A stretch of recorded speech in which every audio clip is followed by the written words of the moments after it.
وَلَقَدْ يَسَّرْنَا الْقُرْآنَ لِلذِّكْرِ فَهَلْ مِن مُّدَّكِرٍ۔ لہو ملک السماوات والارض، اسی کے لیے زمین و آسمان کی بادشاہت، سارا اختیار بھی اسی کا ہے، صرف دیکھ نہیں رہا، وہ ایک آبزرور بن کے نہیں دیکھ رہا بس کہ دیکھ رہا ہے بس اور کر کچھ نہیں سکتا، نہیں، اختیار بھی سارا اسی کا ہے، وہ جس کو جو چاہے کر سکتا ہے۔ لہو ملک السماوات والارض، یہی صرف محیط کلی نہیں ہے، اس کا علم صرف محیط کلی نہیں ہے، اس کا اقتدار بھی محیط کلی ہے، اس کی قدرت اور طاقت بھی محیط کلی ہے۔ وَإِلَى اللَّهِ تُرْجَعُ الْأُمُورُ، اور سارے کے سارے جو کام ہیں وہ اللہ ہی کی طرف لوٹتے ہیں، یعنی ہر چیز کا انجام جو ہے وہ بھی اسی کے ہاتھ میں، سارا اختیار اس کا، ہر چیز کا انجام۔ یہ بھی اللہ تعالیٰ کی صفات، یولج اللیل فی النہار ویولج النہار فی اللیل وہو علیم بذات الصدور، رات کو دن میں داخل کرتا، وَيُولِجُ النَّهَارَ فِي اللیل، اور دن کو داخل کرتا ہے رات میں، رات کو دن میں داخل کرتا ہے، دن کو داخل کرتا ہے رات میں، وَهُوَ عَلِيمٌ بِذَاتِ الصُّدُورِ، اور سینوں کی ساری باتوں کو جانتا ہے، جو کچھ سینوں میں ہے اس کو وہ جانتا ہے۔ اچھا، یہ رات کو دن میں داخل کرنا، دن کو رات میں داخل کرنا، ایک تو اس کا مفہوم یہی ہے، پہلے بھی بات ہو گئی، ایک تو اس کا مفہوم وہی ہے کہ جب رات سے دن آتا ہے یا دن سے رات آتی ہے تو یہ ایسے نہیں ہوتا کہ آپ ایک حد فاصل کھینچ لیں کہ جناب یہ ایک لکیر کھینچی ہوئی ہے، اس سے ادھر دن ہے اور ادھر جو ہے وہ ایک دم رات ہو جاتی ہے، ایسے نہیں ہوتا، بلکہ کیا ہوتا ہے کہ آہستہ آہستہ جو ہے دن کی روشنی ماند پڑتی جاتی ہے اور رات کا اندھیرا چھاتا چلا جاتا ہے، اور دن کی روشنی کے اندر رات کا اندھیرا داخل ہوتا جاتا ہے، اور یہ کرتے کرتے کرتے کرتے ایک دم جو ہے وہ دن مدغم ہو جاتا ہے رات میں اور رات چھا جاتی ہے۔ بعینی ہی جب دن آنا ہوتا ہے تو رات کی جو تاریکی ہے وہ آہستہ آہستہ چھٹنا شروع ہوتی ہے، دن کی روشنی اس میں داخل ہونا شروع ہوتی ہے، اور آپ دیکھتے ہیں کہ آہستہ آہستہ اندھیرا کم ہوتا چلا جا رہا ہے اور روشنی اس کے اندر داخل ہوتی چلی جا رہی ہے، اور جو صبح کی کیفیت ہے وہ رات کا دن میں داخل ہونا ہے، اور جو شام کی کیفیت ہے وہ دن کا رات میں داخل ہونا ہے۔ یہ کیفیتیں ہمارے وقت ہر وقت دیکھتے ہیں، ایک تو یہ۔ دوسرا، یہ داخل ہونے کا یہ مطلب بھی ہے کہ آہستہ آہستہ رات چھوٹی ہوتی چلی جاتی ہے، پھر ایک وقت آتا ہے دن چھوٹا ہونا شروع ہو جاتا ہے، یعنی ایک وقت آتا ہے کہ آپ جو ہے وہ 7:30 بجے عشاء پڑھ رہے ہوتے ہیں، بلکہ 7 بجے عشاء پڑھ رہے ہوتے ہیں، اور ایک وقت آتا ہے کہ 7 بجے مغرب ہو رہی ہوتی ہے، تو یہ رات اس وقت دن میں داخل ہو چکی ہوتی ہے، کتنی ساری رات دن میں داخل ہو چکی ہوتی ہے۔ اسی طرح سے دن چھوٹا ہوتا ہے اور دن جو ہے وہ رات میں داخل ہو چکا ہوتا ہے، راتیں بڑی ہو جاتی ہیں، رات دن میں داخل ہوتی ہے اور دن بڑا ہو جاتا ہے، لہٰذا کبھی دن بڑے کبھی راتیں بڑی، یہ پورے سال کا سرکل جو ہے وہ چلتا رہتا ہے کہ ایک وقت آتا ہے راتیں جو ہیں وہ بہت چھوٹی رات ہو جاتی ہے، دن بہت بڑا ہو جاتا ہے، پھر اسی طرح سے اس سے، اور پھر اگر آپ چلے جائیں دنیا کے مختلف خطوں میں تو یہ جو دن کا داخل ہونا ہے اور رات کا داخل ہونا ہے، اس کی کیفیتیں بھی تبدیل ہوتی رہتی ہیں، یعنی ہمارے ہاں تو گھنٹوں کا فرق کم پڑتا ہے، دن اور رات کے جو ہے وہ چھوٹے اور داخل ہو جانے کے باوجود دن اور رات کی جو طوالت ہے اس کا فرق بہت کم رہتا ہے، لیکن بعض خطے ایسے ہیں جہاں بہت ہی زیادہ فرق ہو جاتا ہے، یعنی جب گرمیاں آتی ہیں تو دن ختم ہونے کا نام نہیں لیتا، اور سردیاں آتی ہیں رات ختم ہونے کا نام نہیں لیتی، دن بالکل چھوٹا سا رہ جاتا ہے۔ تو یہ اللہ تعالیٰ نے، یہ اللہ کی قدرت کی نشانیاں ہیں، لہذا فرمایا کہ اس پر بھی غور و فکر کرو، اور یہ نشانیاں وقوع پذیر ہو رہی ہیں ارد گرد پھیلی ہوئی کائنات میں، اور بیان ہو رہی ہیں قرآن میں، یعنی جو کچھ اللہ کرتا ہے یہ اللہ کا کلام ہے اور یہ اللہ کی تخلیق ہے، اور اللہ کی تخلیق کی نشانیاں اللہ کے کلام میں بیان ہو رہی ہیں۔ لہذا فرمایا کہ یہ ساری صفات آیت نمبر 1 سے لے کر آیت نمبر 6 تک، یہ تقریباً 10 صفات میں نے پہلے بھی عرض کیا کہ یہ اللہ کریم نے یہاں بیان کی ہیں، اور یہ ساری کی ساری ارد گرد پھیلی ہوئی کائنات کے حوالے سے اور کائنات کی فنکشننگ کے حوالے سے۔ یہ سارا کچھ بیان کرنے کے بعد فرمایا آمنوا باللہ و رسولہ، اللہ پر اور اللہ کے رسول پر ایمان لاؤ، وَأَنفِقُوا مِمَّا جَعَلَكُمْ مُسْتَخْلَفِينَ فِيهِ، اور خرچ کرو اس چیز میں سے جس کا تمہیں جانشین بنایا گیا ہے، مستخلفین فیہ، جس کا تمہیں جانشین بنایا گیا ہے، فالذین آمنوا منکم، پس جو لوگ تم میں سے ایمان والے ہیں، وانفقوا، اور انہوں نے خرچ کیے ہیں، لہم اجر کبیر، ان کے لیے بڑا اجر ہے۔ اب دیکھیں یہ اس قسم کی صفات ہیں اللہ تعالیٰ کی جو جس کے اوپر گفتگو کرنے بیٹھ جائیں، کتنی کتابیں علماء نے لکھ ماری، عقیدے کے علماء جو ہیں انہوں نے اتنی کتابیں لکھ ماری عقیدہ سمجھانے کے لیے، اور وہ سارے کے ساری جب آپ عقیدہ توحید کی بات کرتے ہیں تو عقیدہ توحید کی ساری جو روٹس ہیں وہ ان صفات میں ہیں جو صفات اللہ تعالیٰ کی قرآن حکیم میں بیان ہوئی ہیں۔ تو اگر ان صفات کو آپ حقیقی طور پر سمجھ لیں اور اس کا مفہوم سمجھ میں آ جائے کہ ان کا جو صفات کا مفہوم کیا ہے اور اس کے بارے میں پھر درست عقیدہ کیا رکھنا ہے، یہ ضروری ہو جاتا ہے۔ اسی لیے یہ ساری جو صفات ہیں ان کی تفہیم ہمیں عطا فرمائی ہے تاکہ ہم اس کے اوپر ایمان رکھیں۔ ہر بات سمجھ میں آنے والی نہیں ہوتی، لیکن ہر بات ایمان رکھنے والی ہوتی ہے، ہر چیز کے اوپر ایمان رکھنا ہوتا ہے۔ اور یہ بات میں نے پہلے بھی عرض کی جب ہم نے سورہ آل عمران پڑھی، اور یہ بات کئی دفعہ دہرائی جا چکی کہ کچھ قرآن کی آیات ہیں جو سمجھ میں آ جاتی ہیں، تو وہ منہ آیات محکمات، کچھ محکم آیات ہیں اور وہ ہر شخص کی سمجھ میں آ جاتی ہیں، ہن ام الکتاب، وہ کتاب کی اصل ہیں ہی وہی نہیں، یہ سمجھنا چاہیے۔ وَأُخَرُ مُتَشَابِهَاتٌ، اور کچھ آیات ایسی ہیں جو سمجھ میں نہیں آتی، جس کے اندر شکوک و شبہات جنم لیتے ہیں، مختلف قسم کے اس میں مطالب نکلتے ہیں، مختلف مفاہیم نکلتے ہیں، انسان اس کے بارے میں پریشان ہو جاتا ہے کہ میں نے کیا کرنا ہے کیا نہیں کرنا۔ اس کے بارے میں فرمایا دو رویے جنم لیتے ہیں۔ ایک رویہ تو یہ جنم لیتا ہے کہ وہ کہتا ہے کہ نہیں، میں تو اصل بات میں تمہیں بتاؤں گا کہ اصل کیا ہے۔ اب جیسے استواء علی العرش، اس کے اوپر کتنے اشکالات ذہن میں پیدا ہوتے ہیں، اور وہ اشکالات جب پیدا ہوتے ہیں تو آدمی اصل حقیقت ڈھونڈنے کی کوشش شروع کر دے کہ میں اصل بتاتا ہوں کہ استواء علی العرش کا مطلب کیا ہے، اور ڈھونڈ کے کہیں سے چیزیں لا کے اور پھر کیفیت بیان کرنے کی کوشش کرے کہ اللہ تعالیٰ کی استواء کا کیا مطلب ہے۔ اگر کوئی شخص اس طرح سے اس کی اصل حقیقت میں بتاتا ہوں تو فرمایا کہ یہ وہی شخص کرے گا جس کے دل میں ٹیڑھ اور کجی۔ فَأَمَّا الَّذِينَ فِي قُلُوبِهِمْ زَيْغٌ فَيَتَّبِعُونَ مَا تَشَابَهَ مِنْهُ ابْتِغَاءَ الْفِتْنَةِ وَابْتِغَاءَ تَأْوِيلِهِ، وہ فتنہ پھیلانے کے لیے یا وہ کہتے ہیں جی اصلی حقیقت میں بتاتا ہوں، یہ کہنے کے لیے وہ پھر اس کے پیچھے پڑتے ہیں۔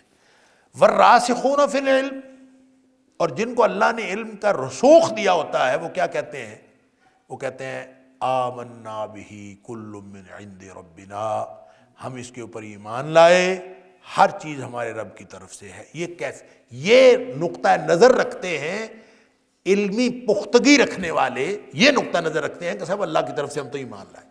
یہی اللہ تعالیٰ یہاں فرما رہا ہے آمنوا باللہ ورسولہ، صفات بیان کر دی ہیں۔ اللہ عرش پہ ہے، ثم استوى علی العرش، ساتھ یہ فرمایا وَهُوَ مَعَكُمْ أَيْنَمَا كُنْتُمْ، تم جہاں کہیں بھی ہو اللہ تمہارے ساتھ ہے۔ یہ ساری کی ساری یعلم ما یلج فی الارض، جو زمین میں داخل ہوتی ہے اس کو بھی جانتا ہے، جو اس میں سے نکلتی ہے اس کو بھی جانتا ہے، آسمان سے اترتی ہے اس کو بھی جانتا ہے، آسمان کی طرف چڑھتی ہے اس کو بھی جانتا ہے، زمین رات کو دن میں داخل کرتا ہے، دن کو رات میں داخل کرتا ہے، ساری کیفیات بنا کے فرمایا سمجھ میں آتی ہے بات تو آئے، نہیں آتی تو نہ آئے، آمنو، ایمان رکھو، ان ساری باتوں پر ایمان لاؤ۔ اس بات پر ایمان رکھنا ضروری ہے کہ اللہ عرش پر ہے، اس بات پر ایمان رکھنا ضروری ہے کہ وَهُوَ مَعَكُمْ أَيْنَمَا كُنْتُمْ، تم جہاں کہیں بھی ہو اللہ تعالیٰ تمہارے ساتھ ہے۔ ان دونوں باتوں پر ایمان رکھنا ضروری ہے۔ سمجھ میں آتا ہے تو آ جائے، نہیں آتا تو بھی ایمان رکھنا ضروری ہے کہ اللہ ہر جگہ پر ہے اپنے علم کے اعتبار سے، اللہ تعالیٰ ہر جگہ پر ہے اپنی معنویت کے اعتبار سے، اور اللہ تعالیٰ ہر جگہ پر ہے اس طرح سے اپنی فزیکل پریزنس کے اعتبار سے، جیسے چاند جو ہے وہ اپنے مدار میں ہونے کے باوجود ہر جگہ موجود ہوتا ہے، اسی طرح اللہ تعالیٰ کی ذات جو ہے عرش پر ہونے کے باوجود ہر جگہ پر ہے۔ لہذا فرمایا آمنوا باللہ ورسولہ، اللہ پر اور اس کے رسول پر ایمان لاؤ۔ اب یہ حکم ہے، یہ کس کو ہے؟ آمنوا باللہ ورسولہ کس کو حکم ہے؟ ایمان لاؤ۔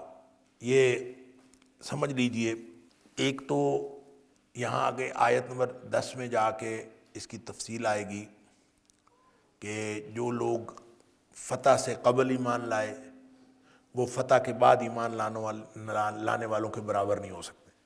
ایک بات تو یہ ہے، اس سے بھی پتہ چلتا ہے، اور یہاں جو سیاق و سباق ہے اس سے بھی پتہ چلتا ہے، کیونکہ آگے انفاق کی بات کی گئی ہے۔ تو انفاق جو ہے وہ یعنی خرچ کرنا، اس کا تقاضا اہل ایمان سے کیا جاتا ہے، تو اس کا مطلب ہے یہ حکم اہل ایمان کو ہی ہے۔ آمنوا باللہ ورسولہ، یہ کافروں کو نہیں کہا جا رہا کہ تم ایمان لاؤ، یہ اہل ایمان کو ہی کہا جا رہا ہے۔ یہ بالکل اسی طرح سے ہے جیسے سورہ نساء میں اللہ تعالیٰ نے فرمایا یا ایھا الذین آمنوا آمنوا باللہ، اے ایمان والو ایمان لاؤ، تو یہاں بھی وہی حکم ہے۔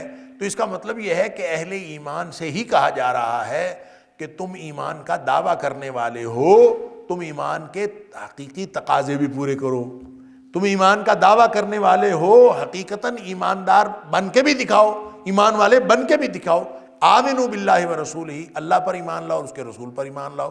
یہاں پہ تو صرف دو چیزوں کی بات ہوئی، اللہ پر ایمان لاؤ اور رسول پر ایمان لاؤ۔ کہیں اللہ تعالیٰ نے جو ہے وہ آخرت کی بھی بات کی ہے، اس میں آخرت پر بھی ایمان لاؤ، کہیں رسول صلی اللہ علیہ وسلم کی بات کی ہے، اس پر ایمان لاؤ۔ خاص طور پہ جب ہم سورہ بقرہ کی آیت نمبر 62 دیکھتے ہیں، اور اسی کو دہرایا گیا سورۃ المائدہ کے اندر بھی، کہ اس میں دیکھتے ہیں اس میں رسول پر ایمان لانے کا ذکر نہیں ہے، باقی چیزوں پر ایمان لانے کا ذکر ہے۔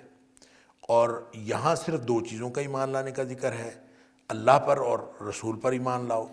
اور اسی طرح سے ہم جب آیت نمبر 28 دیکھتے ہیں اسی سورہ حدید میں، آگے چل کے ہم دیکھیں گے، تو اس میں صرف رسول پر ایمان لانے کی بات، وَآمِنُوا بِرَسُولِهِ، اور اس کے ایمان رسول پر ایمان لاؤ، وہاں پہ اللہ پر ایمان کا بھی ذکر نہیں۔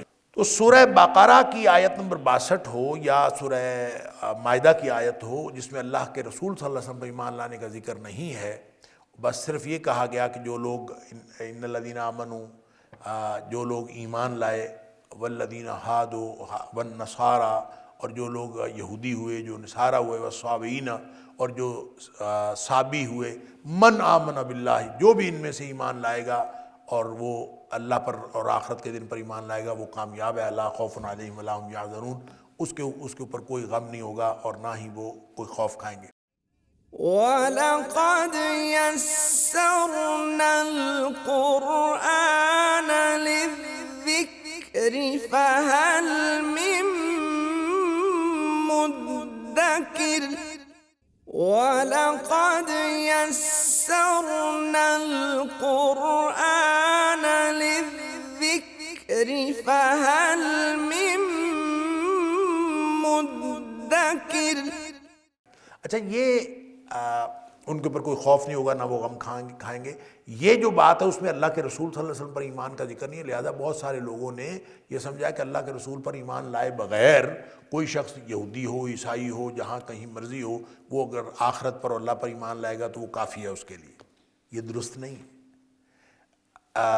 ایمان اصل میں مرکب چیز ہے، ایمان کے اندر اجزاء ہیں۔ ایمان کے اجزاء قرآن میں مختلف جگہوں پر ہیں، کہیں ایک جز بیان کیا جاتا ہے، کہیں ایک جز کے ساتھ دیگر اجزاء بھی بیان کیے جاتے ہیں، کہیں کل بیان کیا جاتا ہے ایمان کا، اور کہیں کوئی ایک جز بیان کر کے سارا ایمان مراد لیا جاتا ہے۔ تو ایمان کے اجزاء آمنت باللہ وملائکتہ وکتبہ ورسلہ، یہ جو اللہ پر ایمان، اللہ کی کتابوں پر ایمان، اللہ کے فرشتوں پر ایمان، رسولوں پر ایمان، آخرت پر ایمان، والقدر خیرہ و شرہ من اللہ تعالیٰ، اچھی بری تقدیر پر ایمان، یہ 6 چیزیں ہیں جن کے اوپر ایمان ہوگا تو یہ ایمان کامل ہوگا۔ اور اگر ان میں سے کسی ایک جز پر ایمان نہیں ہے، 6 چیزوں میں سے کسی ایک جز پر ایمان نہیں ہے، تو اس کے باقی کے 5 اجزاء کا ایمان بھی ناقابل اعتبار ہے۔ لہٰذا ایمان جب کبھی ہوگا تو وہ مکمل اجزاء کے ساتھ ہوگا، یہ نہیں کہا جا سکتا کہ وہ ایک جز پر ایمان ہو جائے اور باقی چیزوں پر نہ ہو۔ لہٰذا اگر یہاں آمنو باللہ و رسولہ صرف دو چیزوں پر ایمان کی بات کی گئی ہے تو اس میں از خود شامل ہے باقی چیزوں پر ایمان۔ اسی طرح آیت نمبر 28 میں اگر صرف آمنو برسولہ کی بات کی گئی ہے، رسول پر ایمان کی بات کی گئی ہے، اس میں شامل ہے اللہ پر ایمان بھی اور آخرت پر ایمان بھی اور باقی چیزوں پر ایمان بھی۔ اس لیے یہ جو حکم ہے آمنو باللہ و رسولہ ہے تو یہ اہل ایمان کو ہی حکم، لیکن یہ ایمان کے سارے اجزاء اور سارے تقاضوں کے مطابق ایمان لانے کا مطالبہ کیا گیا ہے کہ صحیح معنوں میں ایمان کے لا کر ایمان کے تقاضے بھی پورے کرو، صرف دعویٰ خالی خلی دعویٰ جو ہے وہ کافی نہیں ہے۔ آمنو باللہ و رسولہ، لہٰذا اللہ کی جتنی بھی صفات ہم نے یہاں دیکھی یا اس کے علاوہ قرآن میں جہاں کہیں پڑھی، ان ساری صفات کے اوپر ایمان لانا ہے۔ اللہ کے رسول صلی اللہ علیہ وسلم نے جو کچھ کہا اس پر ایمان لانا ہے۔ یہی ہمیں اہل ایمان کو کہا گیا کہ اس کے تقاضے پورے کرو۔ وَأَنفِقُوا مِمَّا جَعَلَكُمْ مُسْتَخْلَفِينَ فِيهِ، اور خرچ کرو اس چیز میں سے جس کے تم جانشین مقرر کیے گئے ہو، جانشین بنائے گئے ہو۔ اب جانشین کون شخص ہوتا ہے؟ جانشین وہ ہوتا ہے جو کسی کی چھوڑی ہوئی چیز کو اس کے اوپر قبضہ کرتا ہے، وہ جانشین ہوتا ہے۔ یعنی اس سے پہلے کوئی اور مالک تھا، وہ مالک یہاں سے چلا گیا تو آپ اس کی ملکیت کے مالک ہو گئے، جانشین بن گئے۔ اور ایک وقت آئے گا، اس میں یہ سمجھایا جا رہا ہے کہ ایک وقت آئے گا کہ تم بھی اس دنیا میں نہیں رہو گے اور اس کا جانشین کوئی اور بن جائے گا، لہذا اس سے پہلے خرچ کر لو۔ تمہیں بھی جو مال ملا ہے، جب پیدا ہوئے تھے وہ ساتھ تھوڑی لے کے آئے تھے، اسی دنیا میں تھا، وہ جانشینی کے طور پر تمہیں مل گیا۔ پہلے والے لوگ اس دنیا سے چلے گئے، وہ تمہیں مل گیا۔ اب تم نے بھی یہاں سے چلے جانا ہے، اور جب تم نے بھی چلے جانا ہے تو تمہیں صرف وہ مال کام آئے گا جو تم اپنے ہاتھوں سے خرچ کر جاؤ گے، وگرنہ کل کلاں کوئی اور جانشین بن جائے گا۔ جانشینی تو چلتی رہنی ہے، پہلے اللہ نے تمہیں جانشین بنایا ہے، اس کے بعد تمہارا جانشین کوئی اور بن جائے گا۔ مال تو تمہارے ہاتھ میں نہیں رہنا، اس کے جانشین کوئی اور بنے گا، لہذا بہتر یہی ہے کہ اپنے ہاتھوں خرچ کر جاؤ۔ اپنے ہاتھوں خرچ کرو گے تو پھر تمہیں وہ مال جو ہے گویا تم نے اس سے فائدہ اٹھا لیا۔ جیسے نبی پاک صلی اللہ علیہ وسلم نے فرمایا کہ آدمی جو ہے وہ آدم کا بیٹا انسان جو ہے وہ مالی مالی کہتا رہتا ہے، میرا مال یہ کہتا رہتا ہے۔ فرمایا اس کا مال ہے کون سا؟ فرمایا اس کا مال یہ ہے، انما من مالی ثلاث، اس کا مال صرف 3 قسم کا ہوتا ہے۔ ایک وہ مال ما اکلا فافنا، جس کو کھا لیا اور تباہ کر لیا، ہضم کر لیا۔ وما لابس فابلا، جو پہن لیا اور پرانا کر لیا، کھا لیا، ہضم کر لیا، پہن لیا، پرانا کر لیا، یا پھر اعطا وقتنا، اور یا پھر اس نے جو دے دیا اللہ کے راستے میں اور اس کو آخرت کا ذخیرہ بنا لیا، وہ بچ گیا، وہ مال بچ گیا۔ باقی اس کے علاوہ تو اس کا مال ہے ہی نہیں۔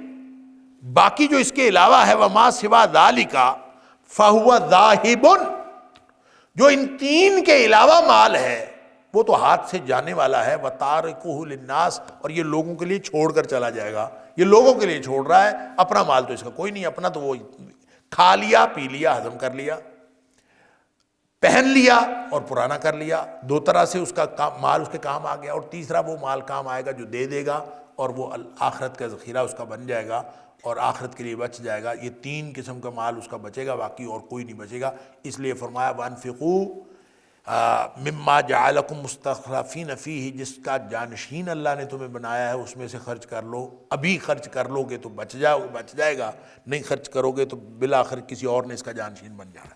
فالذین آمنوا منکم، پس تم میں سے جو لوگ واقعتاً ایماندار ہوں، واقعتاً ایمان لائیں اور ایمان کے تقاضے پورے کریں، وانفقوا، اور انہوں نے خرچ کیا۔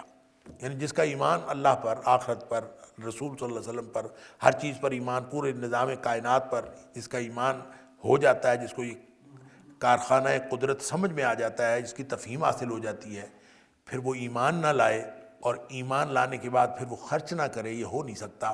لہذا فرمایا کہ فالذین آمنوا منکم، تم میں سے جو لوگ ایمان لائے، وانفقوا، اور انہوں نے خرچ کیا، لہم اجر کبیر، تو ان کے لیے بہت بڑا اجر ہے۔ وما لکم لا تؤمنون باللہ والرسول اللہ والرسول یدعوکم لتؤمنوا بربکم وقد اخذ میثاقکم ان کنتم مؤمنین۔ اللہ، اب اللہ تعالیٰ جھنجھوڑتا ہے کہ تمہیں کہا ایمان لاؤ، اب تمہیں کیا تکلیف ہے، ایمان کیوں نہیں لاتے؟ وما لکم، یہاں اس آیت میں بھی اور اس کے بعد ایک آیت چھوڑ کے اسی اگلی آیت میں پھر یہی سوال ہے وما لکم۔ یہ وما لکم کا اسلوب جو ہے یہ اللہ تعالیٰ نے کئی جگہ پہ یہ اختیار فرمایا ہے، یہ اصل میں انسانوں کو جھنجھوڑنے کے لیے۔ یہاں پہ ایمان کے حوالے سے جھنجھوڑا ہے، اس سے اگلی آیت پر یعنی ایک آیت چھوڑ کے اس سے اگلی آیت پر اللہ کے راستے میں خرچ نہ کرنے پر جھنجھوڑا ہے۔ اور سورہ نساء میں ہم نے وما لکم کے بارے میں پڑھا کہ یہ قتال نہ کرنے اور اللہ کے راستے میں جو جہاد کرنا ہے، محاذ جنگ پہ جا کے لڑائی کرنی، اس سے پیچھے ہٹنے پر جھنجھوڑا گیا ہے کہ کیوں نہیں لڑتے۔ وما لکم لا تقاتلون فی سبیل اللہ، تمہیں کیا ہو گیا ہے کہ تم اللہ کے راستے میں لڑتے نہیں ہو؟ سورہ نساء میں فرمایا، یہاں فرمایا وما لکم لا تؤمنون باللہ، تمہیں کیا ہو گیا ہے کہ تم اللہ پر ایمان نہیں لاتے؟ اس سے اگلی آیت میں وما لکم الا تنفقوا فی سبیل اللہ، تمہیں کیا ہو گیا ہے کہ تم اللہ کے راستے میں خرچ نہیں کرتے؟ تو یہ جو کیا ہو گیا ہے وما لکم، تمہیں ہے کیا؟ یہ سوال ہے، جھنجھوڑنے والا سوال ہے، اور اس سوال کا آپ جو مرضی اس کا مفہوم سمجھتے رہیں، حقیقت بات یہ ہے کہ یہ جھنجھوڑنے کے لیے ہے، اور جھنجھوڑنے کے لیے اردو میں کیا لفظ استعمال کیے جا سکتے ہیں؟ ہمارے استاد کہتے ہوتے تھے کہ اس کا معنی ہے وما لکم، تمہیں کیا موت پڑ گئی ہے، تمہیں کیا تکلیف ہے، اب تمہیں کیا ہے، کیوں نہیں لڑتے اللہ کے راستے میں؟ یہاں فرمایا وما لکم لا تؤمنون باللہ، اب تم ایمان کیوں نہیں رکھتے اللہ پر؟ اور اگر ہم کہیں کہ ہاں ہمارا اللہ پر ایمان ہے، تو اللہ پر ایمان آنے کے بعد کیفیتیں ایمان آنے سے پہلے کی اور ایمان آنے کے بعد کی ایک جیسی نہیں رہتی۔ یہ ممکن نہیں ہے کہ کوئی شخص جو ہے وہ کہے کہ میرا ایمان ہے اور ایمان ہو اور اس کی کیفیت وہی ہو جو ایمان لانے سے پہلے کی ہے، یہ ہو نہیں سکتا۔ ایمان آنے کے بعد تو انسان کی زندگی کے اندر اضطراب، بے چینی، تحرک، قوت عمل، یہ چیزیں پیدا نہ ہوں، یہ ممکن نہیں ہے۔ ایمان آیا ہو اور پھر آدمی بیٹھا رہے، یعنی ہم دیکھتے نہیں ہیں کہ سورہ طٰہٰ کے اندر اور مختلف جگہوں پہ اللہ تعالیٰ نے جہاں بنی اسرائیل کے جو فرعون کے جادوگر تھے، فرعونی جادوگر، جب وہ ایمان لائے ہیں تو ایمان لانے سے پہلے ان کی کیفیت کیا ہے، ایمان لانے کے بعد ان کی کیفیت کیا ہے؟ ایمان لانے سے پہلے وہ فرعون سے بارگیننگ کر رہے ہیں، اور ایمان لانے کے بعد وہ فرعون کے ساتھ ڈٹ کے کھڑے ہیں، اس کے ساتھ مقابلہ کرنے کے لیے تیار ہیں۔ اس کو کہتے ہیں فقد ما انتقض، تجھ سے جو ہوتا ہے تو کر لے۔ اس نے کہا میں تجھے قتل کر دوں گا، سولی پہ چڑھا دوں گا، ہاتھ پاؤں بازو کاٹ دوں گا۔ اس نے کہا سارا کچھ کر لو، فقد ما انتقض، تجھ سے جو ہوتا ہے کر لو۔ ایمان آنے کے بعد تو اتنی قوت آ جاتی، اور انہوں نے کہا جی تو کچھ بھی کر لے گا، زیادہ سے زیادہ انما تقضی هذه الحیات الدنیا، یہ دنیا کی زندگی کا فیصلہ کرے گا نا، کوئی حرج نہیں، ہم اپنے اللہ سے جا کے مل لیں گے۔ تو ایمان آنے کے بعد کی کیفیات جو ہیں اور ایمان آنے سے پہلے کی کیفیات ایک جیسی نہیں رہتی۔ ایمان آتا ہے تو وہ تو نیندیں اڑا دیتا ہے، وہ تو لوگوں کی زندگی میں قوت عمل پیدا کر دیتا ہے۔ لہٰذا کوئی شخص کہے کہ میری زندگی ویسی کی ویسی ہو جیسی پہلے چل رہی تھی، اور میرے اندر کوئی مسئلہ نہ ہو، اور میں ایمان بھی رکھوں اور کام جو ہے اسی طرح سے میرے چلتے رہیں، یہ نہیں ہوتا۔ ایمان لانے کے بعد آزمائشیں تو آتی ہیں۔ اللہ، کبھی یہ ممکن نہیں ہوتا کہ ایمان آ جائیں۔ اللہ تعالیٰ فرماتا ہے کہ یہ کیسے تم نے سوچ لیا کہ ایمان لاؤ گے اور پھر تم آزمائے نہیں جاؤ، ہم لا یفتنون، یہ تمہیں آزمایا نہیں جائے گا، یہ کیسے ممکن ہے؟ لہٰذا ایمان جب آتا ہے تو آزمائشیں بھی آ جاتی ہیں، اور ایمان جب آتا ہے تو اس کے بعد انسان کی زندگی کا جو رنگ ڈھنگ ہے وہ بدل جاتا ہے۔ اس لیے اللہ تعالیٰ فرماتا ہے کہ اپنے ایمان لاؤ اور اپنے آپ کو دیکھو، ما لکم لا تؤمنون باللہ، تمہیں کیا ہے، کیا تکلیف ہے، کیا فوائد تمہیں ملتے ہیں ایمان نہ لانے کے بعد، یا تمہاری ترجیحات کیا ہیں، تم کیوں ایمان نہیں لاتے اللہ پر؟ والرسول یدعوکم، اور جب کہ اللہ کے رسول صلی اللہ علیہ وسلم تمہیں دعوت دے رہے ہیں، تمہیں بلا رہے ہیں، تمہیں پکار رہے ہیں، لتؤمنوا بربکم، تاکہ تم اپنے رب پر ایمان لے آؤ۔ یعنی اتنی قیمتی چیز ہے ایمان کہ اللہ تعالیٰ اگر ایمان عطا فرما دے تو دنیا بھی بن جاتی ہے، آخرت بھی بن جاتی ہے۔ اور نبی پاک صلی اللہ علیہ وسلم وہ ایمان ایک ایسی چیز ہے، انسان کا سارا کچھ ضائع ہو جائے، ایمان بچ جائے، سمجھ لیجئے سب بچ گیا۔ سارا کچھ انسان نے بچا لیا، ایمان نہیں بچا، سمجھے کچھ نہیں بچا۔ لہذا ایمان جیسی قیمتی چیز، اللہ اکبر، لوگوں نے، صحابہ کرام نے ایمان کو ہی بچایا اور ایمان کے لیے وہ ڈٹے رہے۔ اور اصحاب کہف کا قصہ ہم نے ابھی 15ویں پارے میں پڑھا کہ اصحاب کہف جو ہیں انہوں نے کیا کیا تھا؟ ایمان بچایا تھا، صرف ایمان ہی بچایا تھا۔ اور اللہ تعالیٰ فرماتا ہے انہم فتیۃ آمنوا بربہم، یہ اصحاب کہف کی خصوصیت ہی اور کیا تھی کہ وہ چند نوجوان تھے اور انہوں نے اپنے رب پر ایمان کا اظہار کیا تھا۔ وَلَقَدْ يَسَّرْنَا الْقُرْآنَ لِلذِّكْرِ فَهَلْ مِن مُّدَّكِرٍ وَلَقَدْ يَسَّرْنَا الْقُرْآنَ لِلذِّكْرِ فَهَلْ مِن مُّدَّكِرٍ۔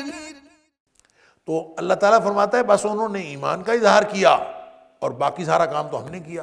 وَزِدْنَاهُمْ هُدًى، ہم نے ان کے راستے کے اندر، ان کے ہدایت کے اندر اضافہ ہم نے کیا۔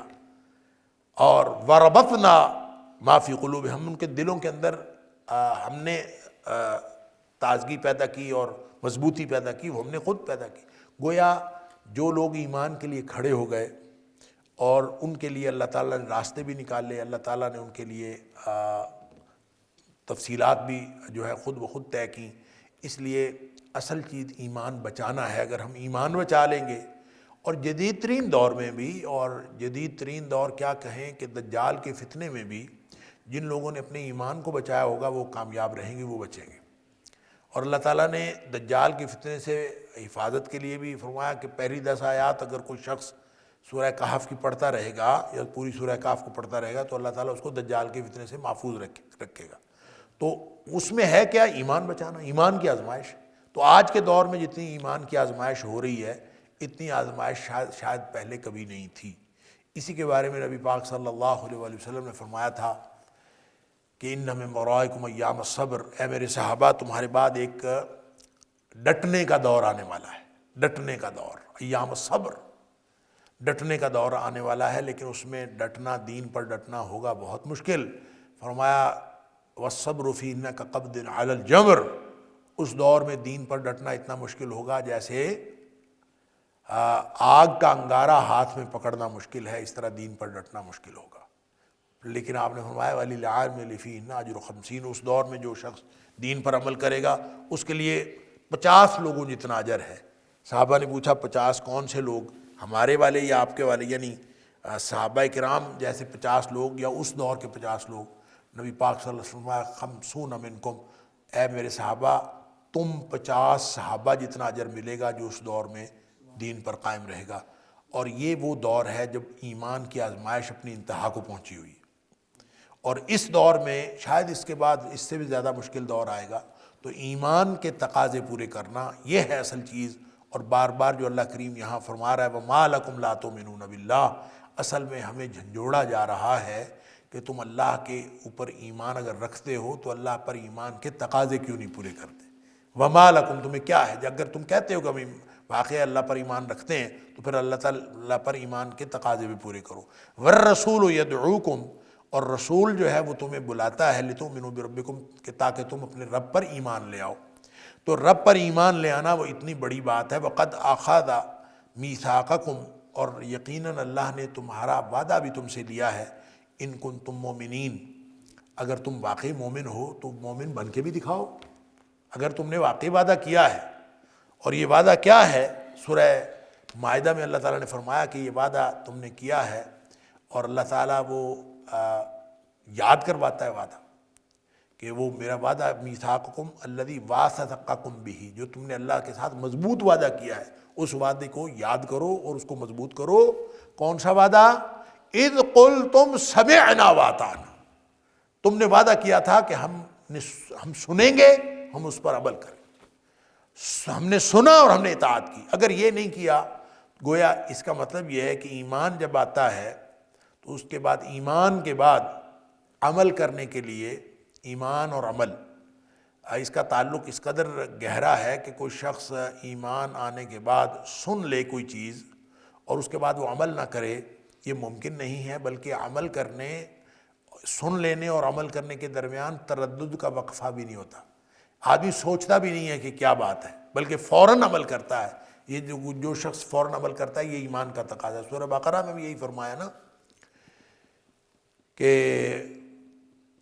آمن الرسول بما انزل الیہ من ربہ والمؤمنون کلنا آمن باللہ وملائکتہ وکتبہ ورسلہ لا نفرق بین احد من رسلہ وقالوا سمعنا واطعنا. ساری ایمان کی تفصیل بیان کی کہ جو ایمان لاتے ہیں وہ پھر اس طرح کا ایمان لاتے ہیں، اللہ پر، رسولوں پر، فرشتوں پر، کتابوں پر، سب پر ایمان لاتے ہیں. وقالوا سمعنا واطعنا. پھر وہ ایمان جب لے آتے ہیں تو اس کے بعد سننے اور اطاعت کرنے کے درمیان تردد کا وقفہ نہیں ہوتا، بلکہ فوراً وہ ایمان لاتے ہیں اور عمل کرتے ہیں. تو اللہ تعالیٰ گویا ہم سے یہی تقاضا کر رہا ہے کہ وَمَا لَكُمْ لَا تُؤْمِنُونَ بِاللَّهِ، اپنے آپ کو کہنے کے باوجود کہ ہم مومن ہیں، ان کنتم مومنین، اگر تم واقعی دعویٰ کرتے ہو کہ ہم مومن ہیں تو وَمَا لَكُمْ لَا تُؤْمِنُونَ بِاللَّهِ، تو پھر واقعتاً اللہ پر ایمان کے تقاضے کیوں نہیں پورے کرتے؟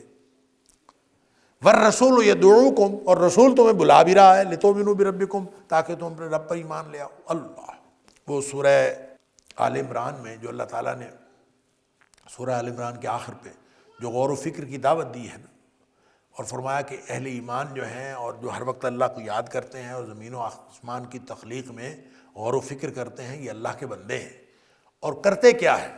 دیکھیں وہاں پہ 2-3 حقیقتوں کی بات ہے جو اس کے ساتھ بڑا تعلق رکھتی ہے کہ ربنا انک من تدخل النار فقد اخزیتہ وما للظالمین من انصار. اللہ، تو نے جس کو جہنم میں داخل کر دیا، تو نے تو اس کو بڑا رسوا کر دیا. اللہ اکبر. اور ظالموں کا تو کوئی مددگار نہیں. ہم کون ہیں؟ ربنا اننا سمعنا منادیا ینادی للایمان. اللہ، ہم نے ایک بندے کو سنا جو ایمان کی منادی کر رہا تھا اور یہ کہہ رہا تھا ان آمنوا بربکم، کہ تم سب اپنے رب پر ایمان لے آؤ. یعنی ہم تک، ہمارے کانوں تک نبی کریم صلی اللہ علیہ وسلم کی یہ صدا پہنچ گئی، اتمام حجت ہو گیا. ربنا اننا سمعنا منادیا ینادی للایمان. اللہ، ہم نے تیرا بندہ ایمان کی منادی کرتا سنا تھا اور اس نے کہا تھا ان آمنوا بربکم، کہ اپنے رب پر ایمان لے آؤ. ربنا آمنا، اے ہمارے رب ہم ایمان لے آئے. اب اگر ہم ایمان لے آئے ہیں تو اب ہمیں جو ہماری خطائیں ہیں، ہمارے جو گناہ ہیں، ہمارے جو گناہوں کے اثرات ہیں، وہ سارے کے سارے دور کرنا وہ تیری ذمہ داری. ربنا آمنا، اے اللہ، اے ہمارے رب ہم ایمان لے آئے. فاغفر لنا ذنوبنا وکفر عنا سیئاتنا، پس تو ہمارے گناہ معاف کر دے، بخش دے. وکفر عنا سیئاتنا، اور ہماری سیئات ہم سے دور فرما دے. سیئات جو ہیں یہ چھوٹے گناہ بھی ہوتے ہیں. قرآن نے جب کہا کہ بڑے گناہوں سے تم بچ جاؤ، چھوٹے گناہ ہم تمہارے معاف کر دیں گے. اور سیئات سے مراد برائیاں بھی ہوتی ہیں، سیئات سے مراد گناہوں کے اثرات بھی ہوتے ہیں. لہذا اللہ صرف گناہ بخشنے نہیں ہیں بلکہ ہمارے گناہوں کے اثرات بھی ہم سے ختم کر دے، چھوٹی برائیاں بھی ختم کر دے سب.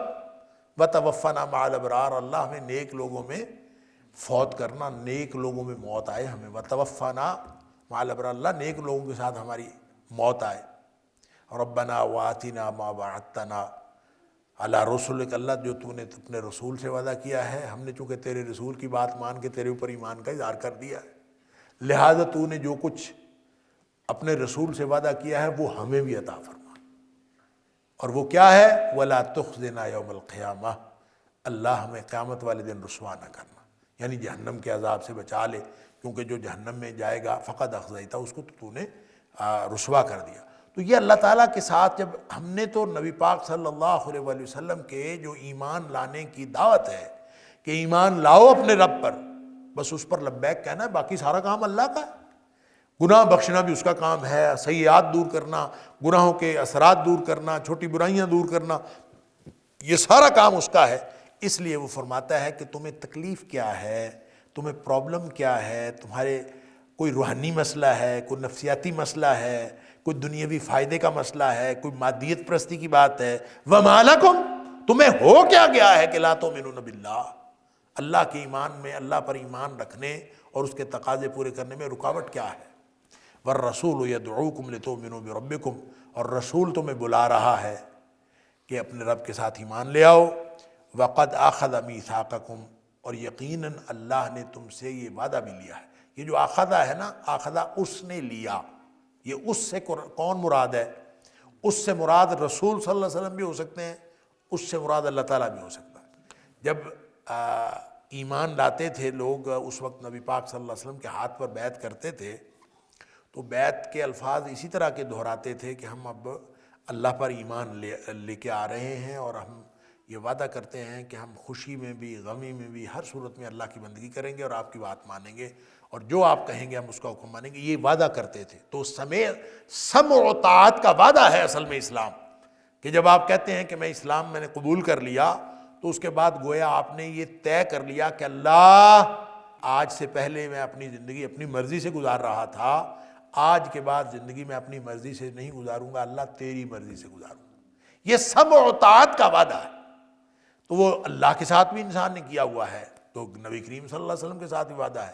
لہذا وَقَدْ أَخَذَ مِيثَاقَكُمْ، جیسے سورہ مائدہ میں فرمایا کہ تم نے اللہ کے ساتھ پختہ وعدہ کیا، اس کو یاد کرو، جو اللہ نے جو نعمتیں تمہیں، وَاذْكُرُوا نِعْمَتَ اللَّهِ عَلَيْكُمْ، اللہ تعالیٰ نے تمہارے اوپر جو انعامات کیے اس کو یاد کرو۔ وَمِيثَاقَهُ الَّذِي وَاثَقَكُم بِهِ، جو تم نے اللہ کے ساتھ پختہ وعدہ کیا ہوا ہے اور وعدے کو پکا بھی کیا ہوا ہے۔ اِذْ قُلْتُمْ سَمِعْنَا وَأَطَعْنَا، جب تم نے کہا تھا کہ ہم سنیں گے اور اطاعت کریں گے، وہ وعدہ پورا کرو۔